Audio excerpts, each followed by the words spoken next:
그리고 이 야곱은 긍정적인 면에 있어서는 하나님의 복을 받으려고 얼마나 노력을 했는지 모릅니다. 그런데 그 복을 받기 위해서는 수단과 방법을 가리지 않는 또 단점을 가지고 있습니다. 형님에서는 들 사람이었는데 사냥을 하고 배가 심히 고팠을 때 집에 왔는데 팥죽 냄새가 났거든요. 그때 야곱은 엄마 옆에서 팥죽을 쓰고 있다가 형님에게 팥죽 주는 조건으로 장자 명분을 샀습니다. 그리고 아버지 이삭이 나이가 많아서 잘 보지를 못했거든요. 근데 그때 속이죠. 엄마하고 짜가지고 속여가지고 내가 애섭니다. 그래서 아버지 이삭이 시력은 약했지만 이 청각이 살아있었기 때문에 이렇게 네 한번 팔 한번 보자. 팔을 보니까 털이 복실복실하거든요. 그러니까 네 팔은 형의 팔인데 네 목소리는 야곱 목소리네. 이렇게. 그래도 내가 애섭니다. 그래가지고 축복권을 빼앗은 사람이에요. 그러니까 이 목적을 달성하기 위해서 수단과 방법을 가리지 않았던 이 야곱. 우리와 좀 비슷하지 않습니까? 그 결과 그의 생애는 파란만장했습니다. 그때 아버지하고 같이 살던 곳이 가나안 땅 브엘세바 지역에서 살고 있었는데 그곳에서 삼촌 라반 집까지 이제 도망을 갑니다. 형님 에서가 장자권 빼앗겼죠. 하나님의 축복권 다 빼앗겼죠. 그래서 저놈을 죽여야 되겠다. 에서는 근육질의 사람이에요. 쾌남이에요. 멋있는 사람. 그래 에서 옆에가 툭 부딪히면 막 야곱은 팍 쓰러질 정도로 아주 이렇게 통빼. 그러니까 에서가 죽이겠다. 살기가 등등한 에서를 이제 도망가게 하죠. 그 어머니 와가지고 도망가라. 도망을 가는데 브엘세바와 이 하란까지는 800km는 800km. 우리 부산까지 왔다 갔다 왕복거리. 근데 이제 그 집에서 한 80km쯤 갔는데 80km도 적은 거리가 아니죠. 그때 걸어가야 되니까. 정말 그때는 홀로 아무것도 혈혈단신으로 이제 가게 되어지는데 그곳에 루스라고 하는 땅을 만납니다. 루스라고 하는 거 광야였어요. 그곳에 유숙하게 되죠. 여러분 그때 나이가 야곱의 나이가요 젊은 나이가 아니더라고요. 가만히 요셉으로부터 거꾸로 계산을 이렇게 해보니까 그때 이 야곱의 나이가 77살이었어요. 77세에 집을 떠난. 그 떠나서 그 루스라고 하는 곳에 가서 밤을 만나게 되는데 돌베개를 베고 자기가 입고 있던 겉옷을 이불 삼아서 잠을 잡니다. 얼마나 처량했겠어요. 77세에 되셔서 아버지 집을 떠나가지고 고향 땅을 떠나가지고 다른 곳으로 간다. 이거는 쉬운 일이 아니죠. 그래서 잠을 자는데 얼마나 처량했겠어요. 그때 꿈을 꿉니다.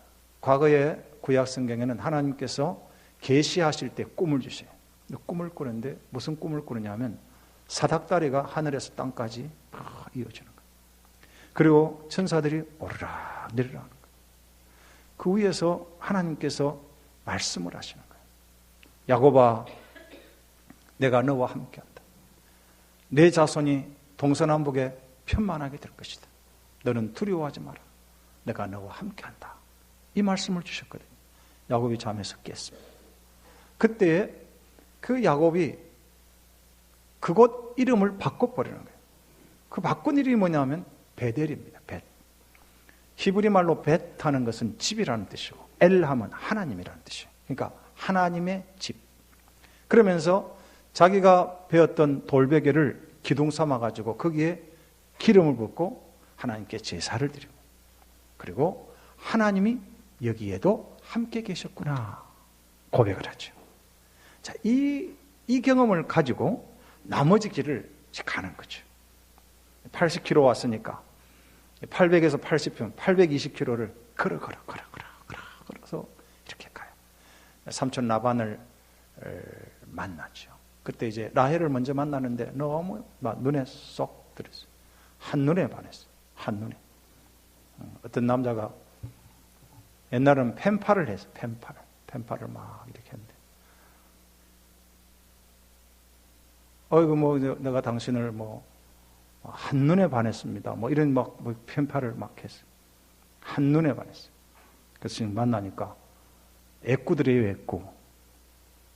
그래서 여자가 속았다 싶어가지고, 아니 당신이 나를 한눈에 반했다 그러더니 무슨 편지를 보고 한눈에 반했다 뭐 이런 말을 하냐. 먼저 사진도 왔다 갔다 했나 봐요.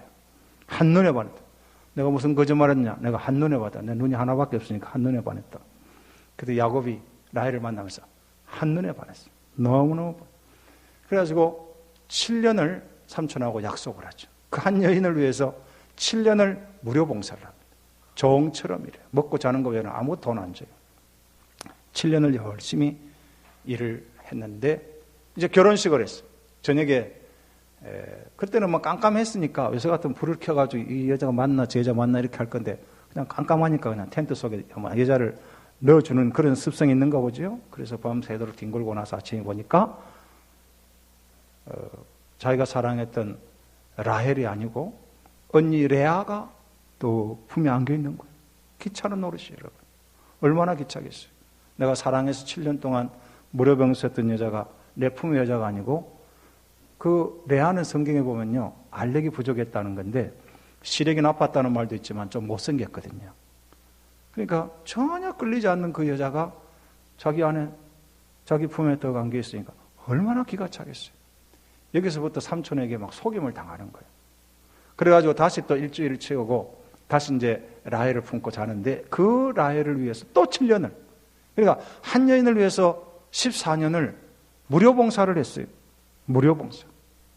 그렇게 꼬이는 인생이에요. 꼬이는. 삼촌 라반가에 꼬이는 것은 보면요 20년을 사는데요. 그 집에서 20년 사는데 품삯을 10번이나 속입니다. 예를 들어서 야, 너 품삯을 100만 원 줄게 했는데 막 50만 원 주고 30만 원 주고 안 주고 말이에요. 막 이렇게 10번이나 그렇게 했어요. 그러니까 이 야곱은 자기가 아버지, 형님 막 이렇게 좀 속였던 것들이 이 라반 집에서 20년 동안 톡톡히 20년 살았으니까 이제 77세에 고향 떠났으니까 몇 살 됐습니까? 97세가 됐어요. 97세가 돼요. 97세 돼가지고 그때 이미 베냐민 말고 남자아이들이 11명, 딸 디나 12명, 12명의 아이를 생산을 했어요. 그러니까 레아가 이제 첫 아내가 되고, 사랑했던 라헬이 둘째 아내가 되고, 그 여종들 2명, 4명의 여자에게서 난 아이가 12명이에요. 나중에 이제 베냐민은 가나안 땅에 와서 이제 라헬을 낳다가 죽게 되는데요. 이런 인생이 시작됐어요. 자, 하나님께서 20년이 지난 야곱에게, 야곱아, 이제 네 아버지 집으로 가거라 그랬습니다. 예 하고 가죠. 왔는데 가나안 땅에 와가지고 그가 자리를 잡은 곳이 어디냐 하면 세겜 땅이었어요. 세겜 땅에 가서 뭐 땅도 사고 막 이렇게 하거든요. 근데 원래 하나님께서는 베델에서 거주하도록 하나님이 미리 말씀을 하셨는데도 불구하고 야곱이 웬일인지 하여튼 세겜의 그것이 목축하기가 좋았는지 살기가 좋은 곳이었는지 그곳에서 이제 거주를 하다가 무슨 일이 생기느냐 하면 34장에 보면, 창세기 34장 우리 거기에 2절을 한번 보시겠습니다. 2절을 같이 한번 읽어보고 34장 2절입니다. 시작. 히위 족속 중 하몰의 아들 그 땅의 추장 세겜이 그를 보고 끌어들여 강간하여 욕되게 하고, 1절 보십시오. 레아가 야곱에게 낳은 딸 디나가 그 땅의 딸들을 보러 나갔더니, 디나가 세겜 땅에 여자친구들을 아마 사귀러 갔는지 나갔는데 여자친구들을 만난 장면이 아니라 그곳에 세겜이라고 하는 추장이 살았어요. 그 아버지는 하몰인데 이 추장이 역시 이 디나를 보고 막 한눈에 반해버린 거예요. 그래가지고 결혼도 안 하고 끌어들여가지고 막 강간을 했어요. 요즘으로 성추행을 막 해버린 거죠. 그리고 집에다가 막 자기 집에 딱 가다 둬버린 거예요. 자, 이 사건이 34장에 생겼습니다. 자, 이렇게 되어졌을 때에 야곱의 아들들, 그러니까 디나의 오빠들의 분노를 느낍니다. 분노를. 야, 이것들이 우리를 깔보나? 뭐 이런 마음으로 가졌을 것이고. 그래가지고 이 복수를 막 해야 되겠는데, 그런 마음이 막 이제 가지고 있는 그런 중이죠. 그때 보면 34장 4절에 보면 그의 아버지 하몰에게 청하여 이르되, 세겜이 이제 그렇게 청합니다. 이 소녀를 내 아내로 얻게 하여 주소서 하니까 6절에 보시면 34장 6절에 보면은 세겜의 아버지 하몰은 야곱에게 말하러 왔습니다. 와가지고 무엇을 원하느냐 하면 8절에 보면 34장 8절에 하몰이 그들에게 이르되 내 아들 세겜이 마음으로 너희 딸을 연연하여 하니 원하건대 그를 세겜에게 주어 아내로 삼게 하라 요청을 하고요. 그 다음에 9절에 보면 너희가 우리와 통혼하여 너희 딸을 우리에게 주며 우리 딸을 너희에게 데려가고, 10절에 너희가 우리와 함께 거주하되 땅이 너희 앞에 있으니 여기 머물러 매매하며 여기서 기업을 얻으라 그랬습니다. 조건이 상당히 좋지요. 통혼하고. 세겜은 추장입니다. 힘 있는 사람이에요. 그리고 땅이 좋은 땅입니다. 그래서 우리가 우리 딸 너희들 주고 너희 딸 우리 주고 우리 서로 통혼해서 섞여가지고 이곳에서 행복하게 잘 먹고 잘 살자. 필요하면 땅도 사라. 이런 조건을 내준 거예요. 자, 근데 믿음의 자손들은 결혼할 때 잘 하셔야 돼요. 우리 자녀들 결혼시킬 때 아무나 막 예외적인 조건 보고 막 결혼시키면 안 됩니다. 제일 중요한 것은 믿음이에요. 이게 믿음 있냐 없냐 그걸 잘 봐야 돼요. 믿음 있냐 없냐 그걸 잘 봐야 돼요. 그래서 불신 결혼을 하면요 나중에 참 어렵습니다. 그때는 막 그냥 내적인 조건 보고 다 이렇게 결혼 잘 시켰다. 사람들은 그렇게 말할지 모르지만은 믿음의 부모들은 그게 아니에요. 그것 때문에 고통당해요. 그것 때문에 굉장히 어려움을 당합니다.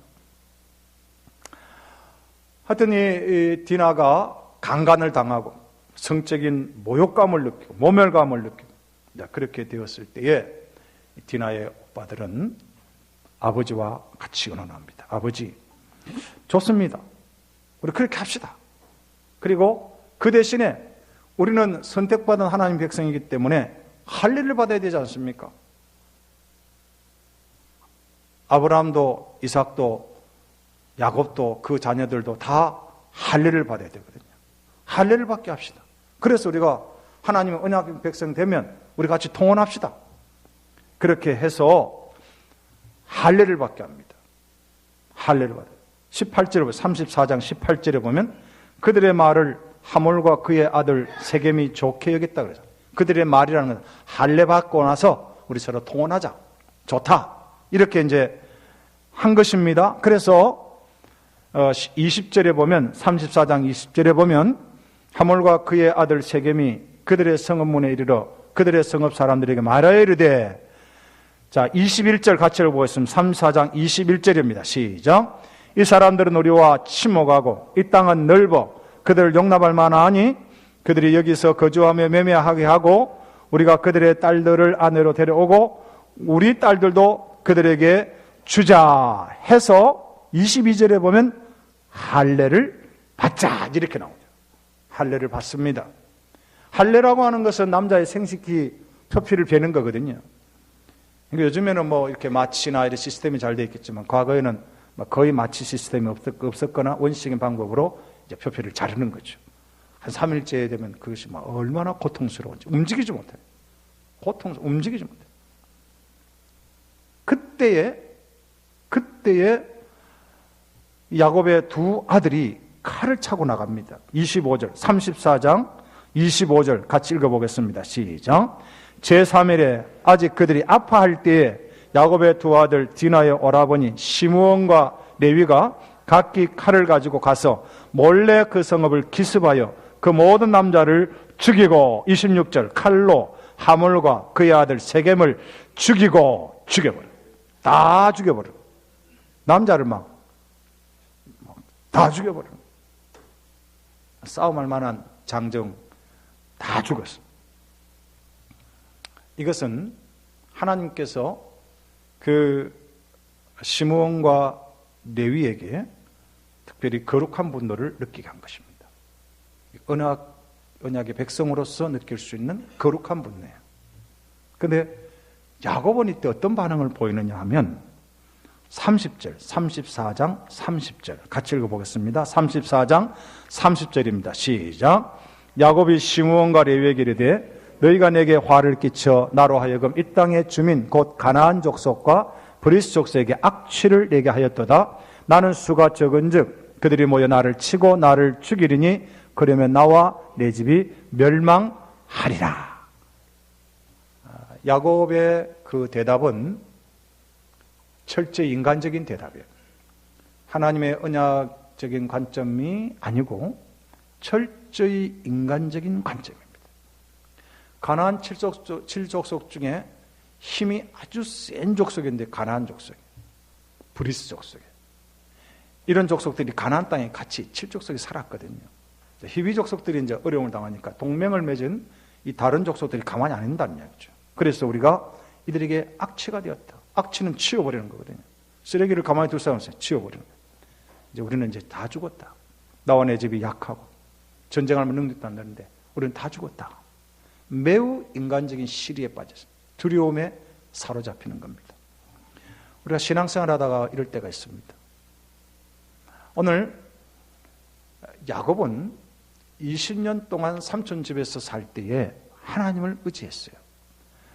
라반의 입에서 야곱에 대해서 어떻게 평가하냐면, 야곱아, 네가 내 집에 올 때 내 재산이 작았다. 그런데 네가 오고 나서 우리 집 재산이 많이 늘어났다. 나는 네가 하나님이 함께하는 사람인 것을 내 눈으로 보았다. 하나님이 너에게 축복해 주는 것을 내가 보았다. 그걸 고백했거든요. 야곱은 그런 사람이에요. 그리고 야곱도 순간순간 보면 하나님의 영광을 드러내고 하나님의 이름을 높이는 것을 봅니다. 그런데 오늘 유독기 34장에 와서는 야곱은 매우 인간적으로 떨어져 버려요. 세상적인 시각, 가치관으로 떨어져 버려요. 우리가 그럴 수 있거든요. 우리가 신앙생활을 잘 할 때가 있습니다. 하나님이 여기까지 함께 하셨다. 하나님이 복 주셨다 하다가 어떤 집안일을 특별히 당하면, 특별히 딸에게 어려움이 생겼다. 그러면 뭐 보이는 게 없어요. 보이는 게 없어요. 연속극 같은 여러분 보시면은 집안에 일이 생기면요, 그 아빠들이 정신을 하나도 못 차립니다. 특별히 딸 문제에 대하면 아빠들이 정신을 못 차려요. 오늘 야곱이 그렇게 됐습니다. 여러분에게 지금 어떤 어려움이 있을 수 있거든요.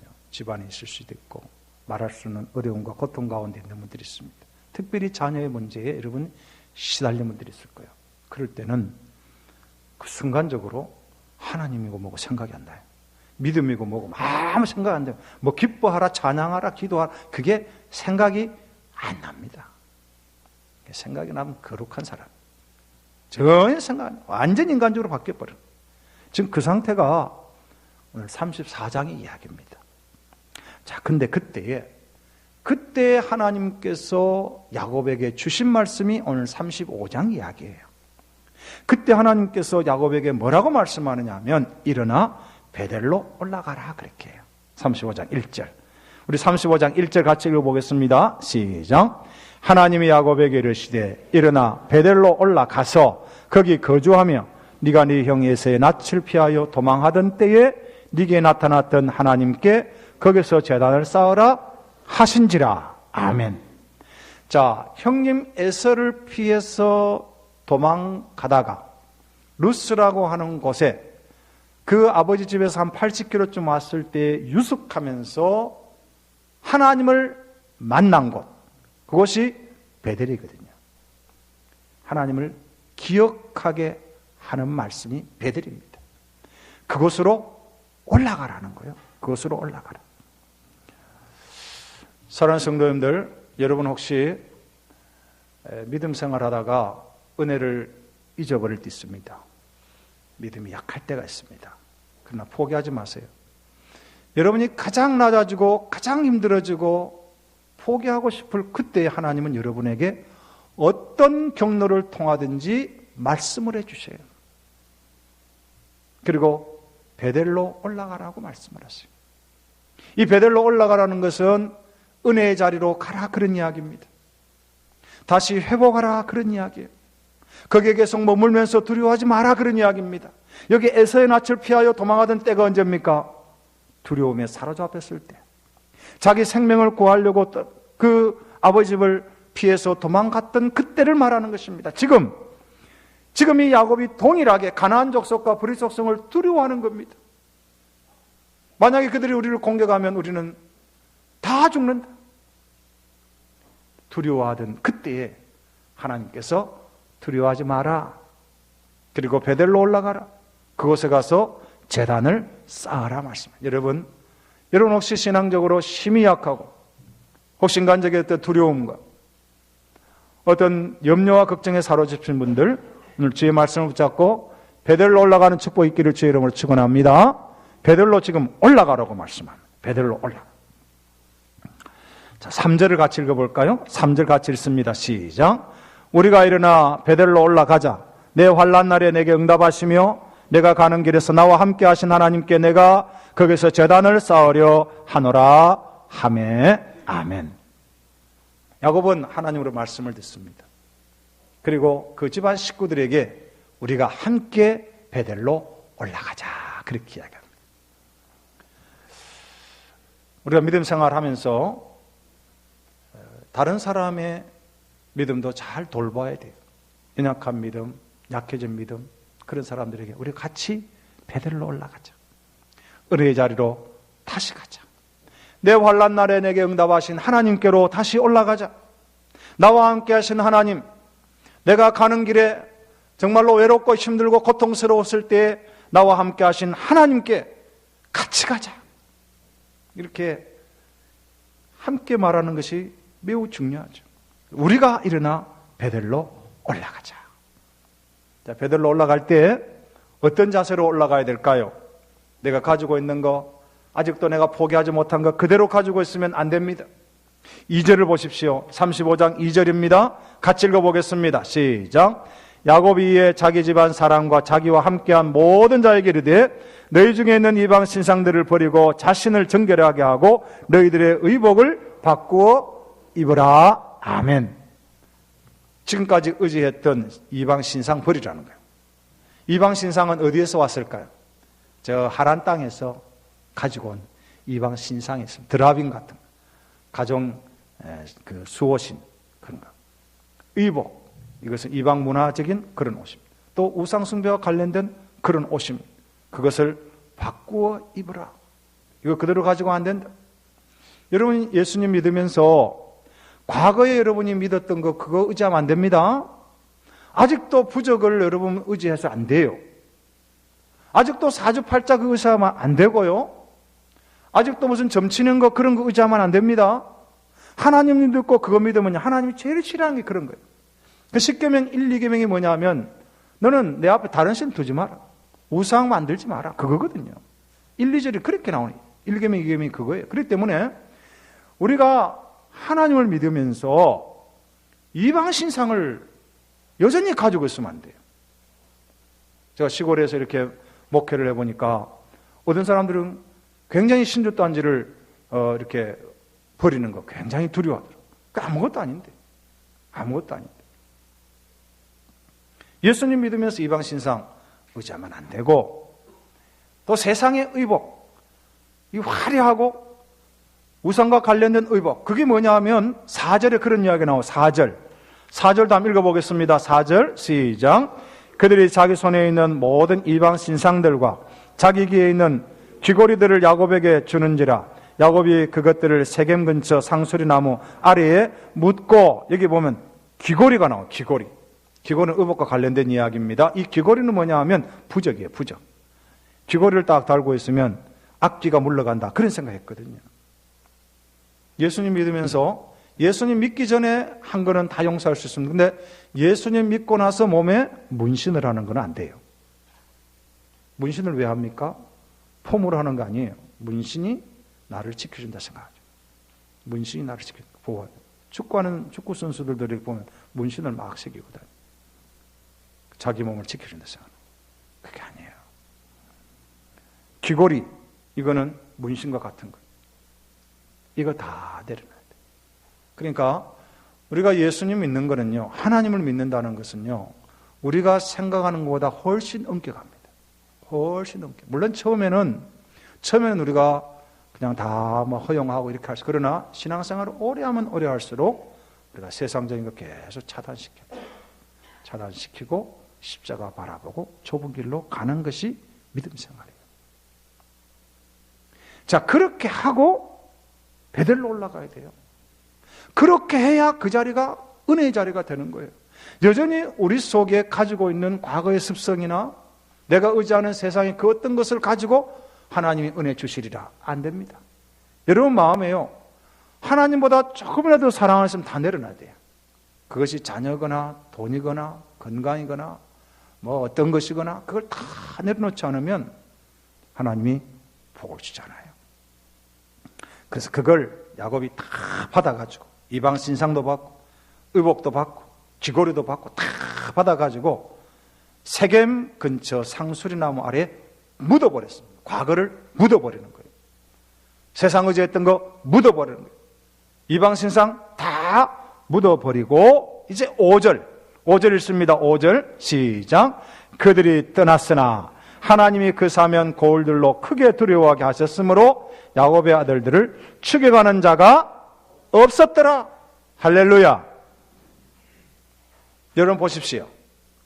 지금까지 야곱의 집안은 이방 신상 의지했습니다. 귀걸이 의지했습니다. 그거 하면 지켜주리라고, 악기가 떠나리라고. 그런데 보십시오. 그들이 의지했던 것 다 상수리나무 아래 내려놓고 다 묻어버렸어요.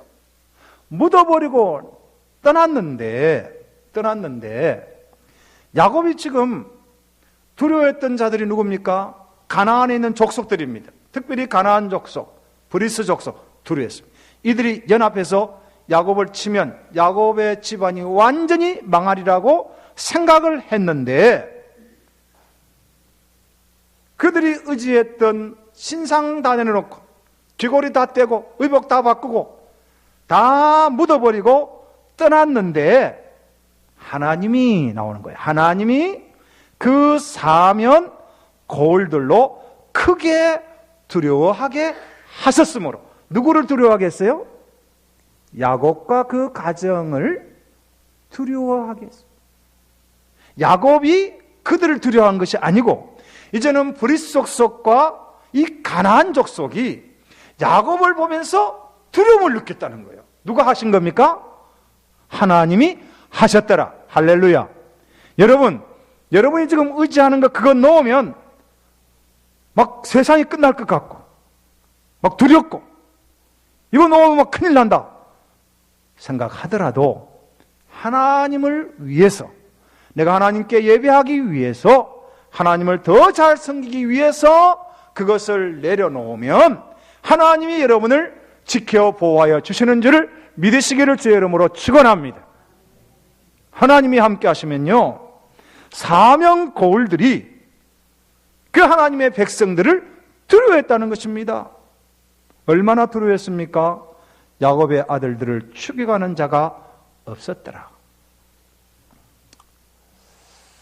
야곱의 아들들이 백주 대낮에 이동을 했을 거예요. 그때는 요즘 아스팔트 같이 이런 게 아니에요. 비포장돼. 양도 가고 아이들도 가고 그렇게 먼지를 일으키면서 가요. 그런데 가나안 족속들이 딱 보는데 두려워가지고 하나님이 딱 천군천사로 보호하시고 이렇게 인도하시니까 그들이 두려워하죠. 아무도 추격하지 못했어요. 그래서 이제 6절 7절에 보면 야곱과 그와 함께한 모든 사람이 가나안 땅 루스 곧 베델에 이르고, 7절 같이 읽습니다. 시작. 그가 거기서 제단을 쌓고 그곳을 엘베델이라 불렀으니 이는 그의 형의 낯을 피할 때에 하나님이 거기서 그에게 나타나셨음이더라. 아멘. 엘베델. 여러분 오늘 설교는 베델, 엘베델 이걸 꼭 기억하셔야 돼요. 자, 베델은 하나님의 집입니다. 오늘 그 베델에 가서 제단을 쌓고 다시 그곳 이름을 부르는데, 그 다시 부른 이름이 뭐냐면 엘 베델. 엘이라는 말은 하나님이라는 말입니다. 베라는 말은 집이라는 말입니다. 그러니까 하나님의 집의 하나님, 베델의 하나님, 그렇게 고백하는 거예요. 그동안 잃어버렸던 은혜를 다시 회복한 장소가 엘 베델이라 그런 이야기예요. 과거에도 살아계신 하나님, 그동안 내가 정신이 없어가지고 참 잃어버렸지만 이제는 다시 찾은 하나님, 나와 함께 하신 하나님, 과거에 형님을 떠나서 저 삼촌 집으로 갈 때 나타나셨던 그 하나님, 오늘도 나타나시는 하나님, 나에게 은혜를 주시는 하나님, 그것이 엘 베델, 그런 뜻입니다. 여러분, 혹시 여러분의 신앙이, 여러분 믿음이 어디서 약해졌는가를 잘 챙기시고, 그리고 나서 다시 베델로 올라가십시오. 그 은혜의 자리가 기도의 자리면요, 기도의 자리를 회복하셔야 돼요. 여러분 예배의 자리가 은혜의 자리라면 그 자리를 회복하셔야 됩니다. 말씀의 자리가 여러분에게 은혜의 자리라면 말씀을 회복하셔야 돼요.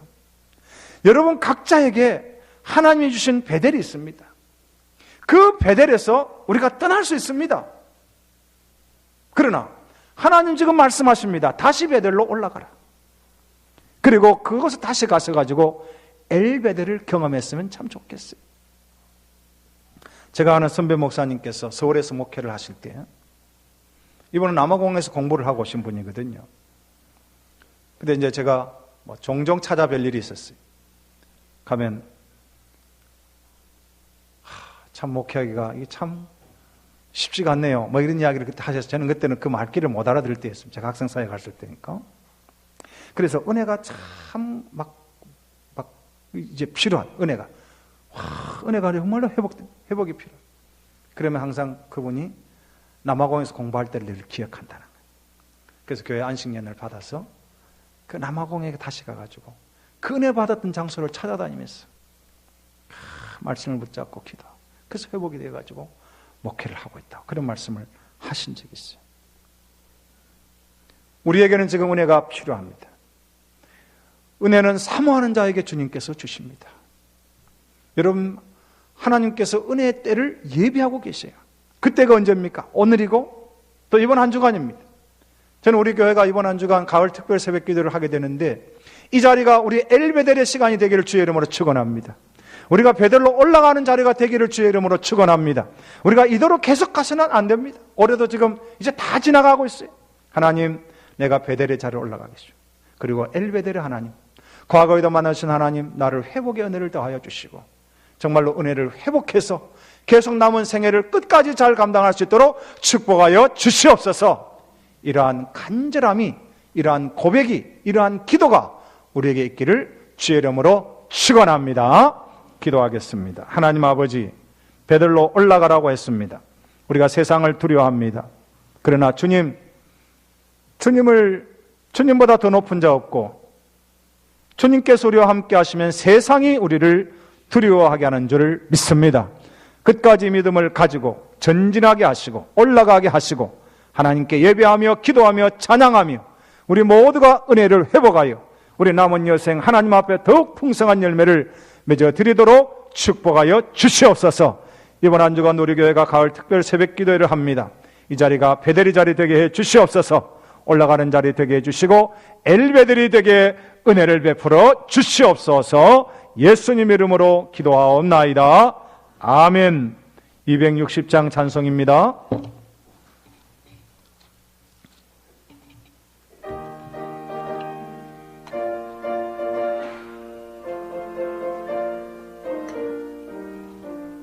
우리를 죄에서 구하시려 저에서 십자가 지셨으니 기쁘게 부르세 할렐루야. 낙원 얻었네. 찬송하세 찬송하세 주님 나를 구하셨네. 찬송하세 찬송하세 주가 구원하셨네. 우리를 주께서 구했으니 예전에 행하던 악한 일과 취하고 더러운 모든 죄를 온전히 버렸네. 찬송하세 찬송하세 주님 나를 구하셨네. 찬송하세 찬송하세 주가 구원하셨네.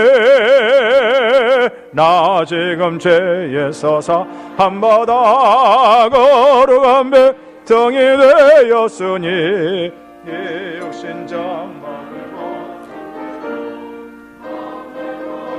벗겠네. 찬송하세 찬송하세 주님 나를 구하셨네. 찬송하세 찬송하세 주가 구원하셨네. 우리가 이 세상 떠날 때에 예수의 손목을 굳게 잡고 영원히 즐거운 천국에서 저와 함께 살겠네. 찬송하세 찬송하세 주님 나를 구하셨네. 찬송하세 찬송하세 주가 구하셨네. 아멘. 오늘 함께 예배드리게 되신 여러분을 환영하고 축복합니다. 이제 이번 한 주간은 특별 새벽 기도의 기간입니다. 월요일부터 토요일까지 금요일 저녁 기도회는 하지 않습니다. 수요 예배는 드립니다. 그리고 차량 안내는 1층에 게시되어 있습니다. 카풀할 수 있도록 서로 연락하셔서 함께 예배에 오시기 바랍니다. 그리고 특송이 계속 진행이 됩니다.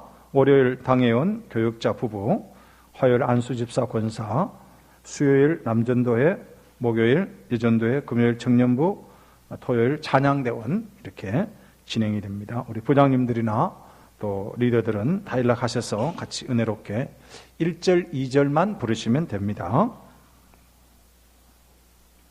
오늘 오후 예배 후에 정기재직회로 모입니다. 우리 재직들 다 동참하시기 바라고요.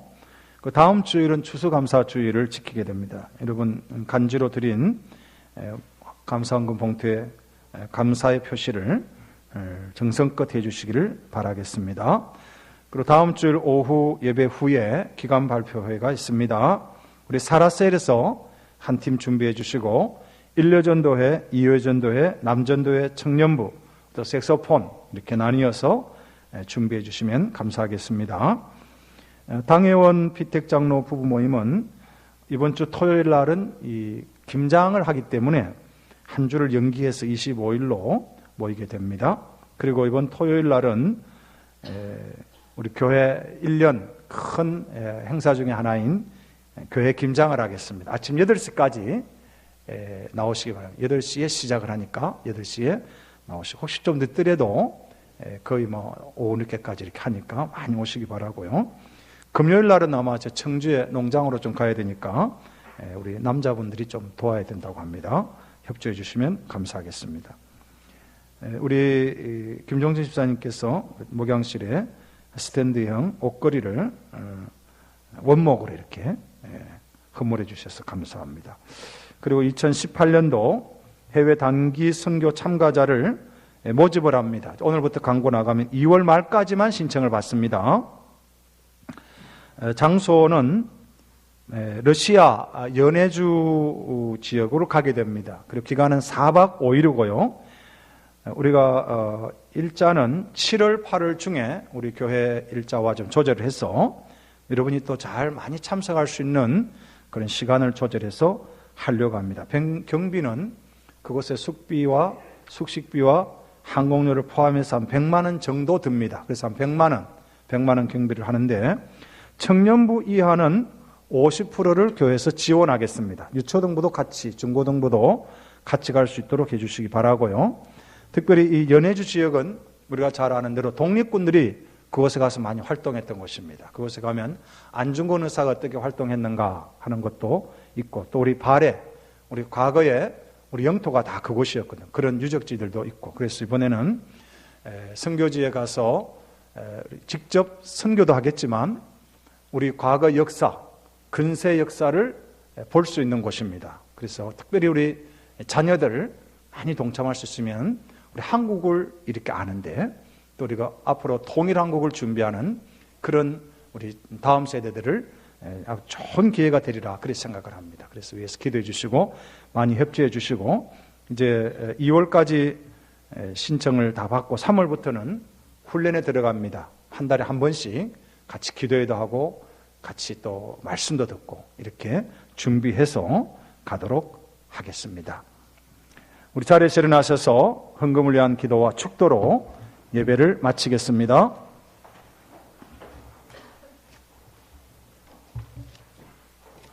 하나님 아버지 감사합니다.